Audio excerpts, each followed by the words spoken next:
Bonjour à tous. Donc aujourd'hui, on continue notre série de webinaires iSpring et on va parler des tendances e-learning, des trucs et astuces iSpring et des cas clients, comme d'habitude. Donc aujourd'hui, notre sujet est comment créer des cours efficaces qui plairont aux apprenants. Donc, je me présente, je m'appelle Tania Côté, je suis responsable de zone francophone chez iSpring Solutions. Et donc, je m'occupe de tous les clients qui parlent français. Aujourd'hui, je vais vous montrer comment créer des cours interactifs à l'aide de iSpring Presenter. Mais avant, je voulais juste dire quelques mots sur l'éducation en général, sur les exigences pour les cours aujourd'hui. Comme vous savez, l'éducation est en constante évolution et les choses qui se sont passées l'année dernière ont changé complètement notre façon de travailler, notre façon de se former et notre façon de former les gens. Et c'est pour ça, je pense que avant de créer du contenu e-learning à partir de zéro. Donc, c'est ce qu'on va faire. On va créer un cours et après, on va l'uploader sur un LMS en un seul clic.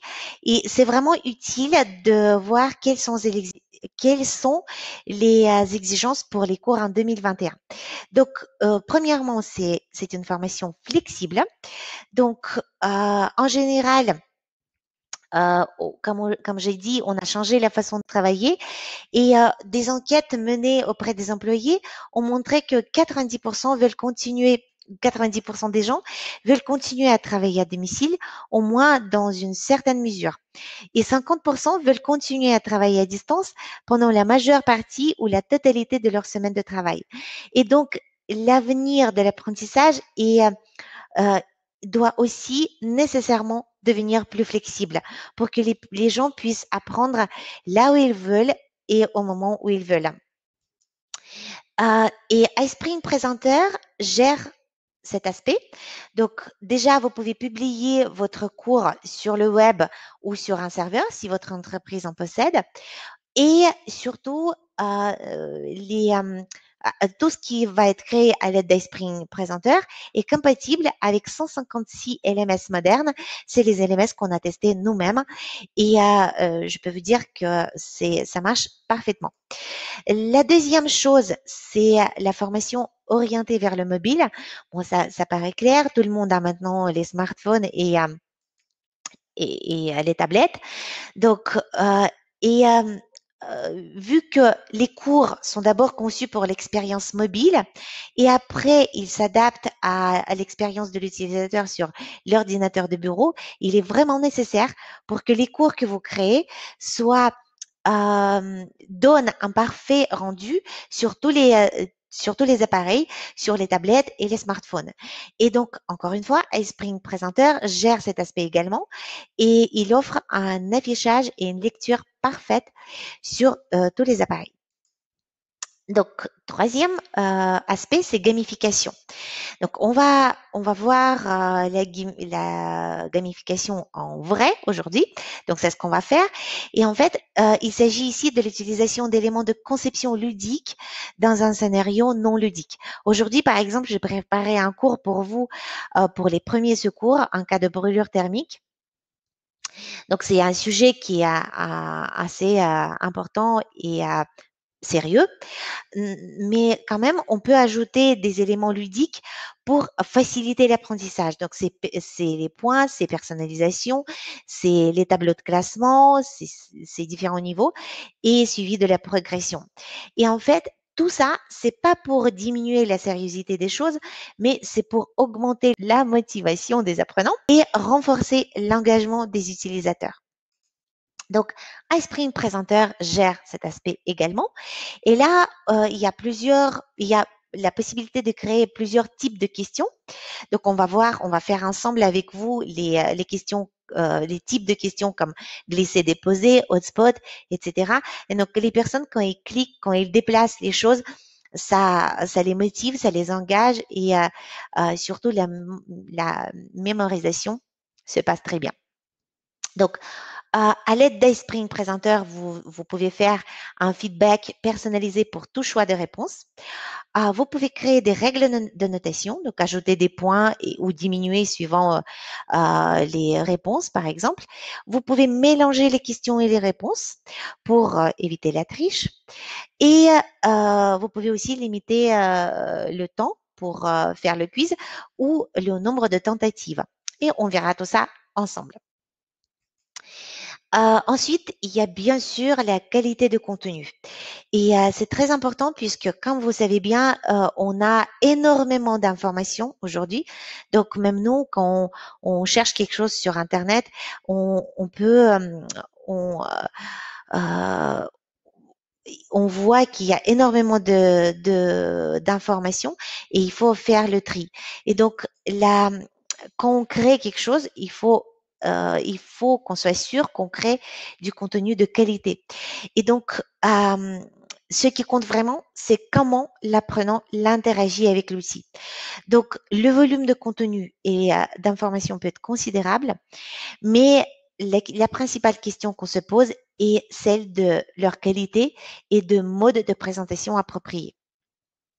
Et donc, et tout, tout ce contenu, toutes les choses sur lesquelles on travaille sont vraiment importantes et fonctionnent si l'apprenant reste engagé. Donc, comment le gère iSpring Presenter? Déjà, on donne un feedback personnalisé. On peut ajouter les diapositives informatifs pour ajouter du matériel explicatif.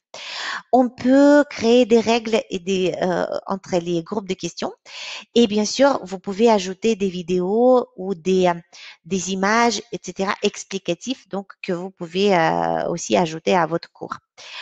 Le cinquième élément, c'est personnalisation.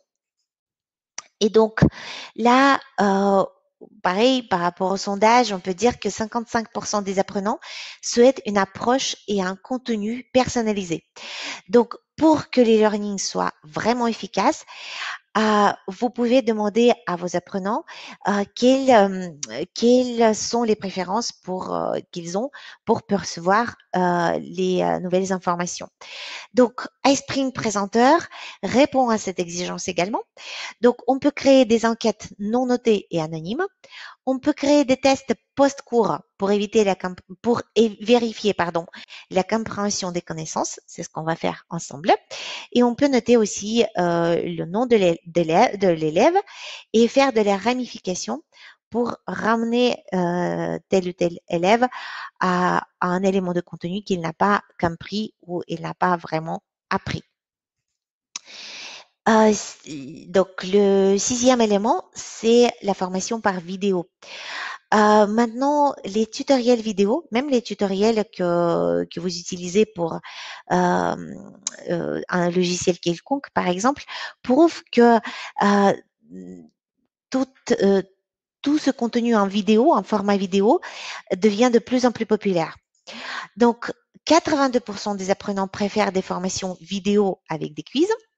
Et c'est pour ça aujourd'hui que je vais vous montrer justement ce qu'on peut faire avec les vidéos et comment on peut créer un quiz. Et donc, cette formation vidéo ou quiz attrayante permet de renforcer les connaissances de vos apprenants. Donc, iSpring Presenter gère cet aspect également. Donc, vous pouvez produire des cours avec une vidéo de présentateur, ajouter une vidéo YouTube, utiliser le lecteur de lecture vidéo pour changer le focus, donc soit sur présentateur, soit sur la présentation, par exemple. Vous pouvez utiliser les questions basées sur la vidéo. Vous pouvez ajouter un feedback vidéo à tout choix de réponse et vous pouvez aussi inclure des questions de quiz dans le contenu de la vidéo. Et la septième exigence, donc c'est parcours pédagogique continu. Donc si on pouvait imaginer 30 ans en arrière que on obtient une formation quelconque et après on continue, on reste sur la même place et on part en retraite toujours en ayant la même position. Aujourd'hui, c'est pratiquement pas possible. Il y a les métiers la plupart des métiers évoluent et il y a même des métiers qui disparaissent. Donc, la formation continue est populaire et je dirais même nécessaire. Donc, là, nous sommes tous là aujourd'hui pour développer les connaissances de nos apprenants, pour faire en sorte qu'ils obtiennent toujours des nouvelles compétences et expertises. Donc, avec Esprit Présenteur, vous pouvez créer des cours complets, vous pouvez ajouter des fonctionnalités d'objets web, vous pouvez contrôler leurs connaissances à l'aide des quiz, vous pouvez faire différentes sortes de sondages et évaluations. Donc, maintenant, on peut créer un cours ensemble dès maintenant. Si vous avez des questions sur la partie plutôt théorique qu'on vient de finir, vous pouvez m'écrire un chat.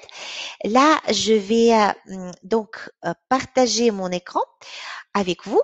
Donc, surtout, écrivez-moi après si vous voyez bien mon écran pour qu'on puisse avancer. Donc, là, vous devez voir ma présentation PowerPoint. Donc, comme je vous ai dit, le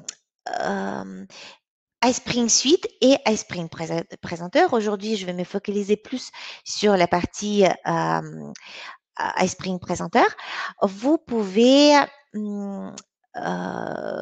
donc créer des cours de qualité à partir de PowerPoint. Vous connaissez très bien cet espace PowerPoint, donc c'est quelque chose que vous connaissez très bien. Là, vous voyez deux onglets.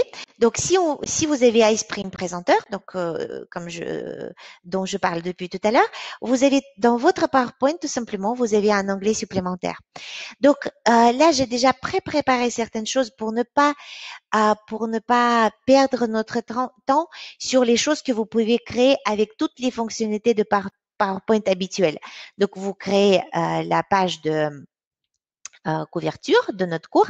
Donc, c'est comme je vous ai dit, c'est le cours sur la brûlure thermale aujourd'hui. Après, j'ai ajouté aussi des slides sur pour que les personnes puissent se rendre compte des étapes, non plutôt des degrés de brûlure thermique. Et là, ça paraît tout simple, mais ce que je voulais ajouter, même dans ces choses simples, vous pouvez ajouter des interactions. Là, par exemple, hop, vous pouvez cliquer ici et passer directement au deuxième slide ou sur le troisième. Donc, si vous voulez passer sur le troisième slide, vous pouvez donc retravailler sur, les liens. Donc là, par exemple, je vais enlever le lien que j'avais. Et là, vous pouvez ici, par exemple, regardez comment ça se passe ici. Donc, si on est là, on fait Oups. Alors, donc c'est comme ça que vous pouvez créer un lien. Vous ajoutez sur le lien et là, vous cherchez le slide auquel ça doit vous ramener. Donc, quand vous appuyez sur le 2, par exemple, ça va vous faire un lien ici. Oups, non, c'est pas ce que je voulais faire parce qu'ici, on a déjà, c'est ici en fait qu'on doit avoir qui est le lien qui se passe pour que vous puissiez naviguer sans. Là, vous avez 3 slides en PowerPoint, mais au final, quand l'utilisateur va avoir son cours, il va pas avoir les 3 slides, mais juste un où il va pouvoir cliquer. Donc voilà, c'est comme ça qu'il va pouvoir faire à l'aide de ce lien hyperlien que vous avez rajouté. Donc après, vous pouvez ajouter aussi le slide pour dire à vos apprenants ce que vous devez faire lors de brûlures thermiques ou les choses que vous ne devez pas faire. Là, j'ai ajouté en fait cette information pour que quand on va créer un quiz pour que votre apprenant puisse s'appuyer sur les choses qu'il doit apprendre en fait pour bien répondre au quiz. Donc, je vous ai dit qu'on peut ajouter, on peut retravailler les vidéos. Donc là, par exemple, je voudrais ajouter un lien sur YouTube. En fait, pour ça, vous allez tout simplement sur, vous cherchez la vidéo. Donc là, par exemple, vous avez trouvé, imaginons que vous avez trouvé la vidéo où on peut voir ce qu'il faut faire en cas de brûlure. Et donc, tout simplement, vous ajoutez ce lien, vous regardez ce qui se passe. Donc, vous pouvez voir voilà, que c'est bien votre vidéo. Vous ajoutez ici, sur le slide vide que j'avais préparé en avance. Et là, en fait, vous pouvez tout simplement recadrer un petit peu votre, ce slide pour que ça marche. Donc là, vous voyez, c'est juste, ça paraît comme si c'était juste une image, mais on peut regarder tout de suite ce que ça donne. Donc, à partir de prévisualisation, vous pouvez à chaque fois vérifier ce qui se passe avec la présentation que vous êtes en train de faire. Donc là, je vous ai montré comment ajouter le lien sur YouTube. Vous avez vu comment c'est simple. Mais en fait, vous pouvez aussi ajouter la vidéo à partir de vos ressources qui vous appartiennent, ou vous pouvez enregistrer la vidéo. Comme là, par exemple, je suis en train de parler et vous pouvez faire, donc vous voyez, c'est pas, on n'est pas obligé de passer next, on a tout simplement appuyé sur le bouton.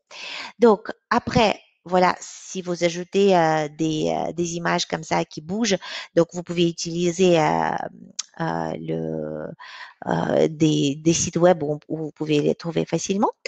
Et donc là, vous voyez la vidéo qui s'affiche. Donc c'est la vidéo que vous avez rajoutée, la vidéo de YouTube.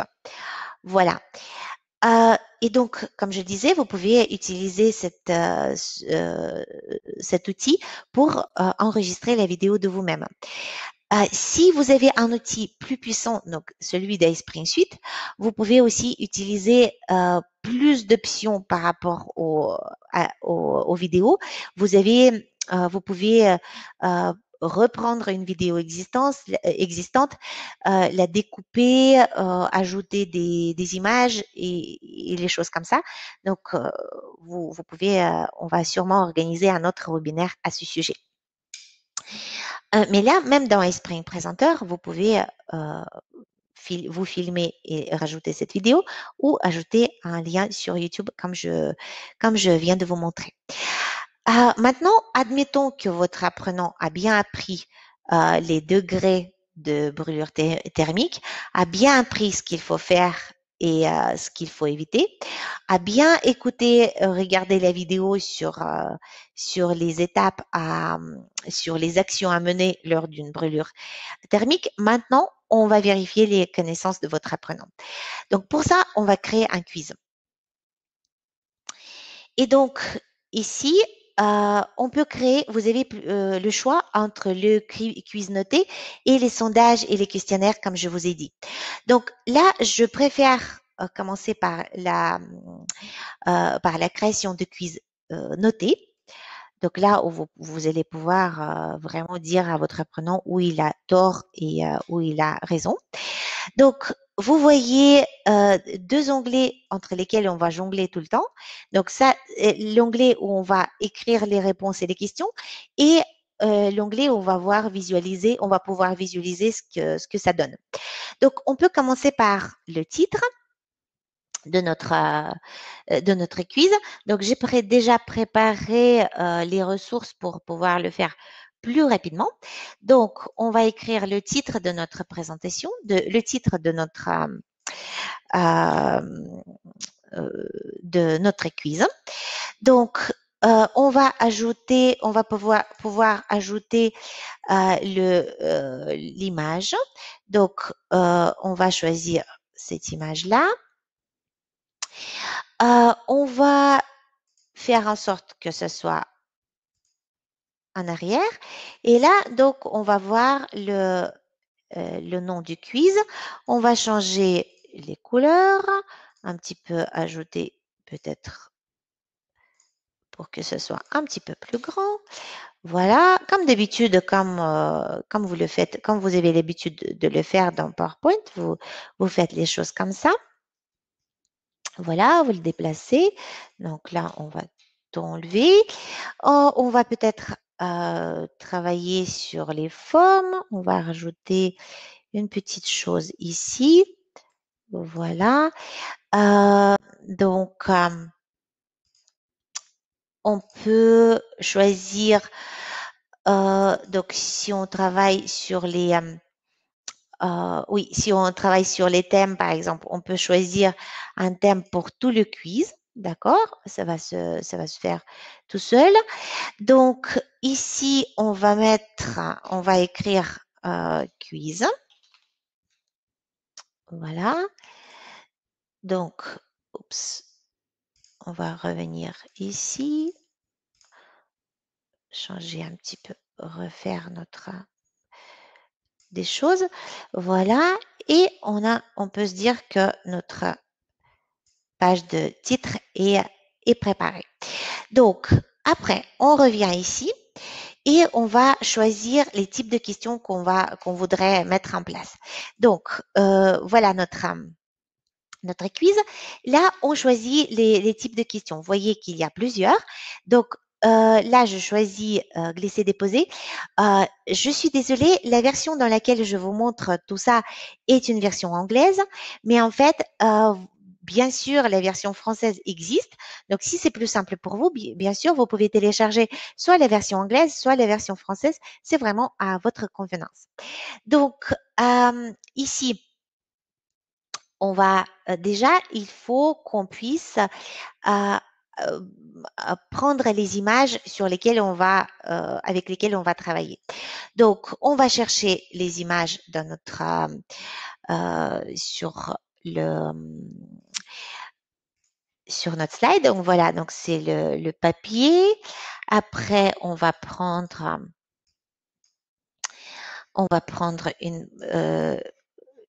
donc on va prendre l'huile. Voilà, on va prendre l'huile. Ensuite, on va se dire que il faut qu'on choisisse, voilà, une bouteille de vin. On va la recadrer également. On va plutôt mettre là. Oui, j'ai surtout une chose qui est importante, c'est justement notre trousse. Parce que c'est là, on va se dire qu'est-ce qu'il nous faut pour vraiment gérer la brûlure thermique. Donc, aussi, on va ajouter de la glace, par exemple. Voilà. Et il nous faut peut-être aussi, on va ajouter de l'eau.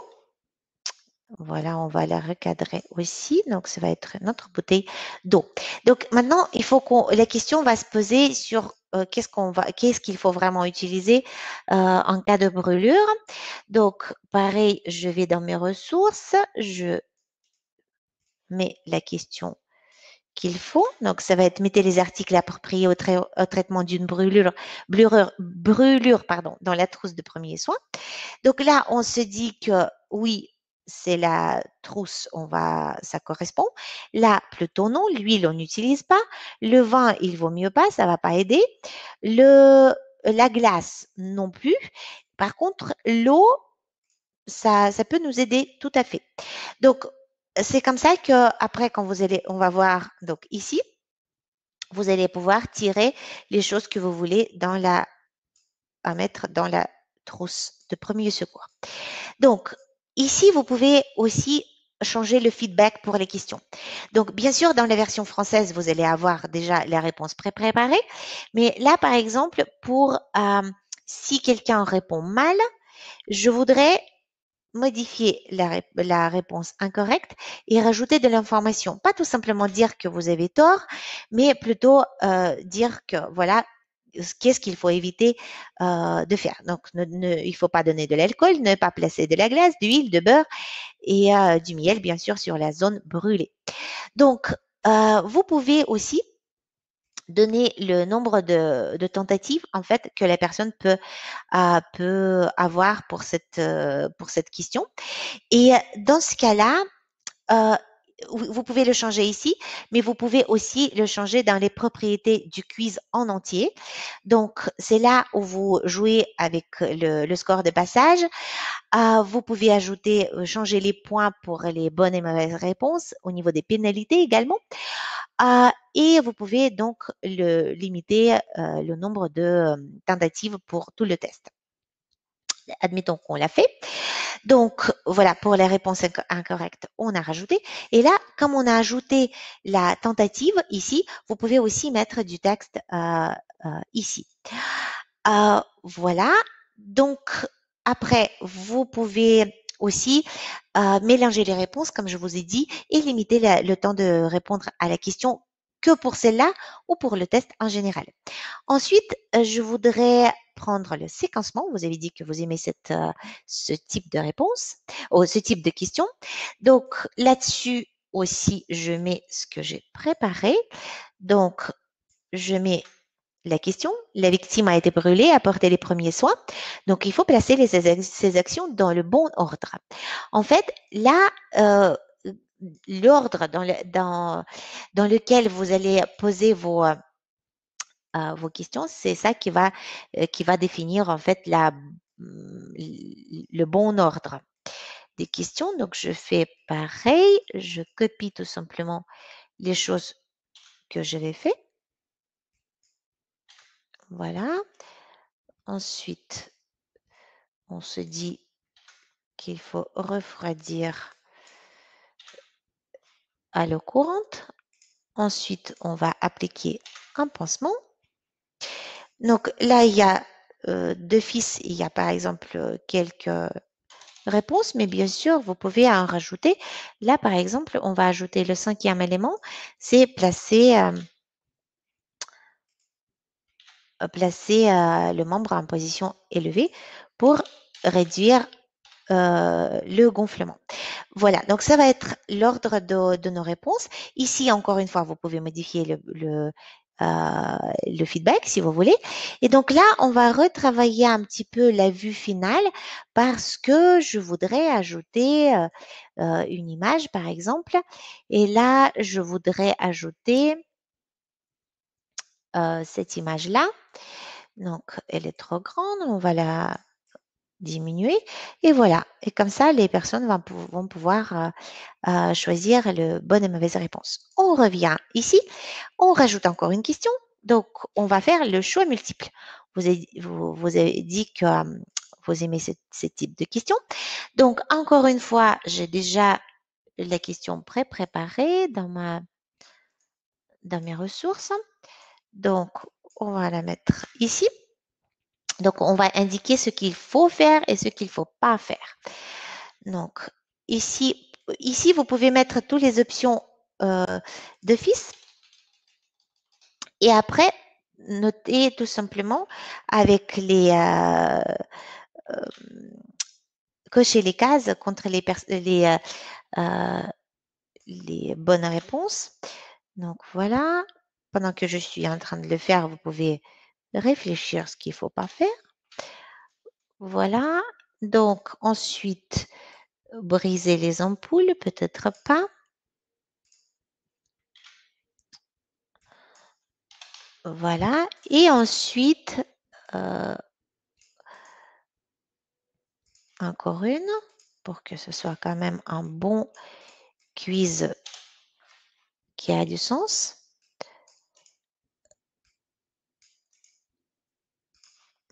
Voilà. Et maintenant, on se dit qu'est-ce qu'il ne faut pas faire. Donc, on va peut-être pas toucher la plaie, on va pas briser les ampoules et on va surtout pas placer le corps dans un bain ou une douche froide. Donc, on a choisi les bonnes réponses. On regarde ce que ça donne ici. Donc, on va peut-être aussi recadrer un petit peu. Ça vaut le coup peut-être ajouter un petit peu, modifier la taille des questions. Voilà. On va le faire un peu plus grand. Et on va encore ajouter une image. Donc, là, voilà, on fait, donc on place cette image pour que ce soit plus joli. Et il nous reste Hotspot, même si vous ne l'avez pas choisi, mais j'aime vraiment ce type de question. Donc, Hotspot, et c'est vraiment très facile à le faire. Donc, tout simplement, encore une fois, vous choisissez l'image. Ensuite, vous choisissez le type de hotspot que vous choisissez. Donc là, je choisis un rond. Donc, c'est presque parfait. Et là, je voudrais, admettons, donner un indice. Vous savez, là, pour la deuxième tentative, admettons, je voudrais que les personnes aider quelque part avec un indice. Donc, je rajoute ici. Voilà, je vais le mettre là. Et par exemple, ici, je voudrais aussi ajouter une image. Donc, voilà, pour que ça soit plus visible, pour que ça soit un indice plus clair.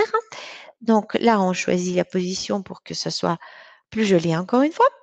Et voilà, ça aide l'apprenant à bien répondre à notre question.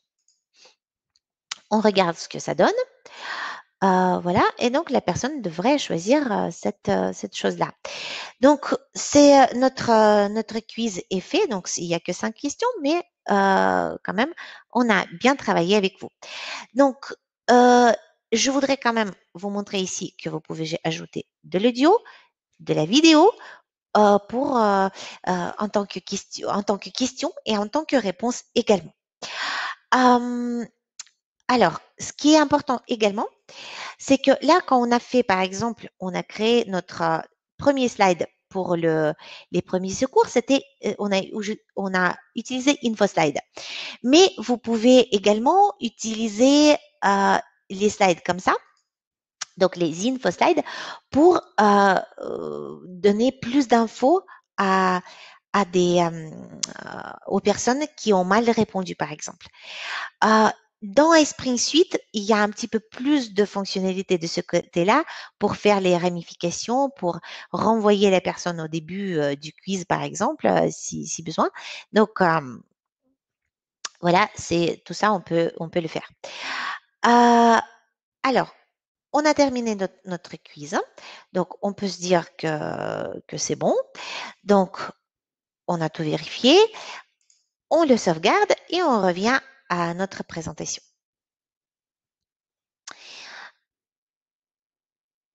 Voilà, donc maintenant vous avez ce quiz. Donc ce quiz-là, je vais l'enlever parce que c'était mon quiz d'entraînement. Et là, vous voyez que vous avez un mini cours, là où vous avez un petit peu d'interaction, les choses à apprendre, une petite vidéo pour apprendre ce qu'il faut faire et un quiz pour vérifier les connaissances de votre apprenant. Donc, ce que je vous propose de faire maintenant, c'est de vérifier déjà est-ce que ça nous convient ou pas. Donc, là, dans la prévisualisation, vous allez pouvoir vérifier ça et voir également ce que ça donne sur les différents supports. Donc, comme je vous ai dit tout à l'heure, ça peut être les appareils mobiles, les tablettes, les smartphones, etc. Donc, ça prend vraiment quelques petites minutes et on va pouvoir le regarder. Voilà, c'est ici en fait que vous regardez ce que ça donne sur les différents supports. Donc, on revient ici, on voit que c'est ici qu'on peut changer, cliquer sans passer par Next. Donc, ici, les choses qu'on doit faire. Donc, dans le player, évidemment, vous pouvez changer tous ces boutons. Donc, notre vidéo que vous voulez apprendre et donc notre quiz. Donc, là, on va se dire que on va pouvoir placer donc les choses qu'on doit mettre dans la trousse de premier secours. Et on peut donc on met ça, voilà. Donc on est bien. Donc ici, admettons que j'ai mal répondu, je fais au hasard. Là, j'ai encore une tentative. Donc admettons que j'ai encore mal répondu. Maintenant, c'est fini.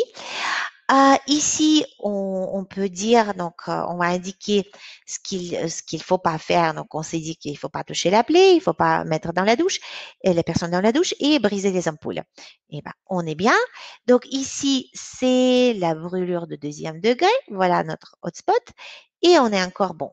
Et bon, là, j'ai pas fait mon quiz parce que j'ai pas su répondre à la question en séquencement.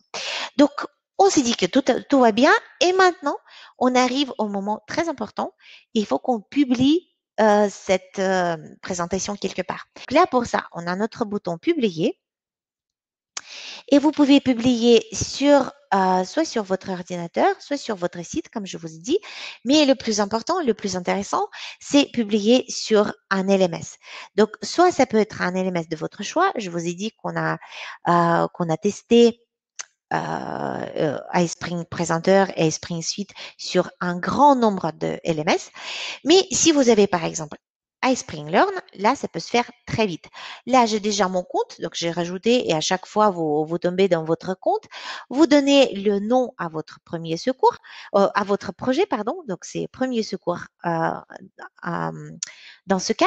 Et là, vous choisissez, vous voyez tout le contenu d'apprentissage que vous avez sur dans votre contenu sur la plateforme que vous utilisez. Là, par exemple, je choisis projet FR, par exemple, je sélectionne et je publie. En un clic, tout ce que vous avez créé va apparaître directement sur votre plateforme.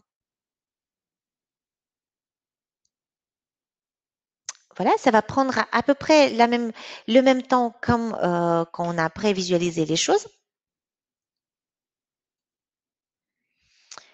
Et vous allez pouvoir regarder directement donc votre création sur la plateforme iSpring Learn. Donc là, par exemple, voilà, c'est la plateforme iSpring Learn. Ça peut être un LMS de votre choix, mais dans tous les cas, c'est très rapide. Donc voilà ce que je voulais vous montrer par rapport à ça. Donc je reviens là-dessus. Donc vous avez vu que c'est très rapide. Pour ceux qui voudraient essayer aussi iSpring Suite, je voulais dire tout simplement que ici vous avez un peu plus de choix, vous avez un peu plus de fonctionnalités, les fonctionnalités plus poussées sur la partie vidéo, sur la partie interaction. Vous avez des onglets supplémentaires au niveau des interactions pour faire les graphiques, les camemberts, les catalogues, etc. Et pour créer les simulations de dialogue. Voilà, aujourd'hui, on était bien sûr présenteur, mais sachez que les 2 outils sont disponibles pour vous et je reviens dans vos questions. Donc pour oui, un guide utilisateur d'ailleurs. Je voulais vous dire aussi que sur notre site, dans la partie support technique, vous avez une grosse base de données et vous pouvez choisir la langue de vos des tutoriels, donc sans problème. Vous avez posé la question par rapport à la langue, sur le choix de la langue. J'imagine que c'est par rapport à la langue de l'outil lui-même. En fait, c'est en achetant la licence, vous pouvez choisir soit acheter une licence anglaise, soit acheter une licence en français. Donc, j'utilise déjà Converter Pro. Est-ce que Présenteur est un complément ou une autre application? Donc, c'est une autre application en fait. C'est un petit peu plus poussé que iSpring Converter qui permet juste de convertir. Donc, je vous remercie pour les réponses par rapport à votre LMS. C'est très bien. Donc, en tout cas, sur notre site, vous pouvez trouver la liste des LMS qu'on utilise et vous pouvez voir les résultats des tests qu'on avait faits. Alors, j'ai la question de Caroline. Donc, sur est-ce que iSpring Learn est l'espace collaboratif iSpring Max? Non, iSpring Learn, c'est un vrai LMS. Donc, c'est vrai, c'est une plateforme qui permet d'accueillir vos apprenants, d'attribuer le contenu que vous voulez à tel ou tel groupe d'utilisateurs et après suivre leur progrès. Espace collaboratif, il existe vraiment sous iSpring Suite Max, ça s'appelle iSpring Space. Ça permet d'une part de publier quand même votre contenu, avoir un lien que vous pouvez partager après avec vos apprenants. Ça permet aussi de gérer le travail de conception dans votre équipe pour, par exemple, donner la licence à un de vos collaborateurs ou donner la possibilité de mettre les commentaires. Et là, par exemple, pour les commentaires, vous n'avez pas besoin d'avoir une licence, de payer une licence. Mais si vous voulez, quand vous partagez la création, un élément de votre contenu avec vos apprenants via ce lien, c'est très bien, mais vous pouvez pas récupérer les données statistiques sur qui a regardé quelle information, combien de temps, quel est leur score, etc. Stéphane, je viens de voir votre. Je ne sais pas si c'est une question. Vous dites reste à savoir le temps pour concevoir des formations de 20 minutes. Alors, si vous êtes toujours là, euh, euh, vous voulez dire combien de temps vraiment il faut pour créer combien de temps en général? En fait, comme vous avez vu, ça peut se créer très vite à partir du moment où vous avez déjà du contenu prêt à employer en fait. Avec iSpring Suite, c'est un petit peu plus rapide qu'avec iSpring Presenter parce que vous avez une grande bibliothèque d'images. Attendez, je partage mon écran pour ne pas pour vous montrer vite fait.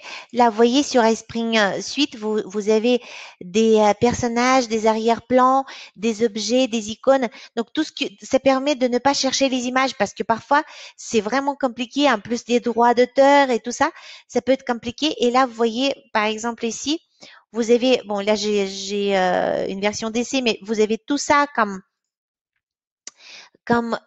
des templates pré-préparés et en fait ça vous permet de concevoir soit une présentation ou un quiz ou une simulation de dialogue très rapidement. C'est l'avantage en fait de iSpring Suite. Je dirais que c'est là où vous pouvez vraiment gagner du temps. Dans le quiz, vous pouvez importer toutes les questions en fait. Là, dans le iSpring Presenter aussi, en fait. Vous pouvez importer les questions. Donc, si vous avez, par exemple, une base de questions en Excel ou même en Word, vous pouvez créer ensuite euh, un document Excel selon le template qu'on vous fournit et en un clic, vous remportez toutes les questions que vous avez déjà dans votre base. Donc, ça simplifie les choses également, en fait. Et aussi, à l'aide dans Esprit Suite, vous avez la fonctionnalité qui s'appelle e-book. C'est très, très pratique. Bon, encore une fois, je vais vous montrer vite fait. Alors, donc ça, on ferme. Donc ça, c'est Esprit Présenteur. Mais si on prend Esprit Suite, là, vous avez, voyez ici les e-books. Et à partir de simples PDF, vous pouvez créer des e-books très jolis où vous pourrez feuilleter des pages. Donc là, par exemple, un document, peu importe, un document simple. Et quand vous faites publier, oh, pardon, là, j'ai pas dans iSpring Presenter, par exemple, si on, si on prévisualise, je voudrais quand même vous montrer. Voilà, c'est ça que ça donne. C'est des vrais e-books que vous pouvez créer. C'est très joli et agréable aussi pour les personnes qui lisent. Voilà. Donc, s'il n'y a pas d'autres questions, je vous dis au revoir et plein de bonnes choses pour vous.